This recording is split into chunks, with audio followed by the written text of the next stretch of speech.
Hello बच्चों, let's read this question. The area of the region bounded by y minus x is equal to 2 and x square is equal to y is equal to. तो यहाँ पे देखो हमें bounded reason का area बताना है। Start कर लेते हैं की कॉन्सेप्ट से। तो की कॉन्सेप्ट देखो क्या हो जाएगा, हम जानते हैं x raise to power n, इसका जो इंटीग्रेशन है x के रिस्पेक्ट में क्या होता है x raise to power n plus one upon n plus one plus C, जहाँ पे n कोई भी कांस्टेंट वैल्यू हो सकती है माइनस वन के अलावा। ठीक है, तो अब अगर हम इसको ग्राफ से समझना चाहें तो देखो ये मान लो हमारा इस तरीके का y एक्सिस है, इस तरीके का हमारे पास x एक्सिस है। तो y is equal to x square, जो कि x square is equal to y, एक ही बात है, वो इस तरीके का एक पैराबोला होगा। ठीक है, और y minus x is equal to 2, ये हमारे पास एक लाइन आ रही होगी इस तरीके की। सही है, तो हमें कौन सा एरिया बताना है, ये वाला एरिया, ये एरिया हमें फाइंड आउट करना है। तो ये तो क्या था हमारे पास x square is equal to y, और ये जो लाइन आ रही है ये कौन सी है, y minus x is equal to 2। तो हमें सबसे पहले ये पॉइंट a और b निकालने पड़ेंगे।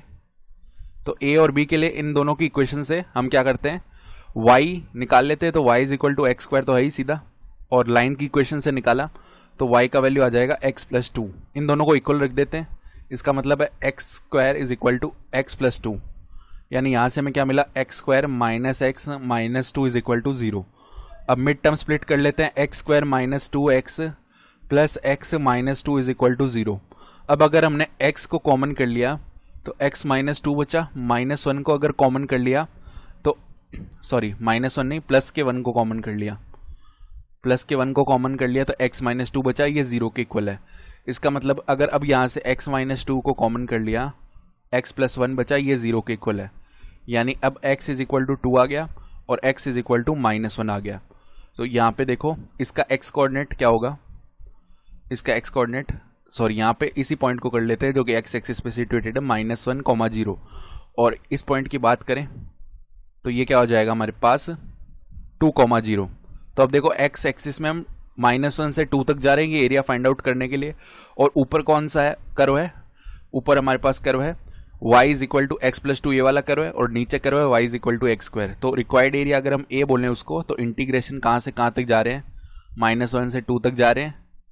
और ऊपर लाइन है तो लाइन की इक्वेशन पहले आएगी एक्स प्लस 2 माइनस नीचे पैराबोला है तो एक्स स्क्वायर और dx, ये आ जाएगा, यही रिक्वायर्ड एरिया होगा। तो इंटीग्रेट कर लेते हैं यहाँ पे, x का integration x square upon 2 plus 2 का integration 2x minus x square का इंटीग्रेशन एक्स क्यूब अपॉन 3, और लिमिट है माइनस 1 टू 2। तो अब upper limit minus lower limit कर लेते हैं। तो a का वैल्यू क्या आ जाएगा, देखो 2 का स्क्वायर होता है 4, 4 अपॉन 2 यानी कि 2 ही आ जाएगा। फिर प्लस में 2 मल्टीप्लाई 2 यानी कि प्लस का 4। देन देखो माइनस में 2 क्यूब होता है 8, तो माइनस का 8 अपॉन 3 माइनस, अब यहाँ पे माइनस 1 का स्क्वायर 1 होता है तो 1/2। फिर देखो यहाँ पे 2 मल्टीप्लाई में माइनस 1 यानी कि माइनस 2। फिर देखो माइनस 1 का क्यूब क्या होता है, माइनस 1, तो माइनस माइनस प्लस हो जाएगा तो प्लस का 1/3।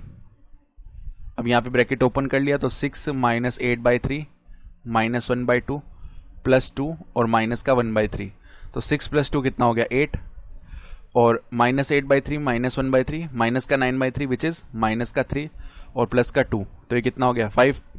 सॉरी यहाँ पे देखो कितना आ गया, अब हमारे पास 6 प्लस 2 8 होता है ना, तो 8 और माइनस 8/3 माइनस 1/3 माइनस का 9/3।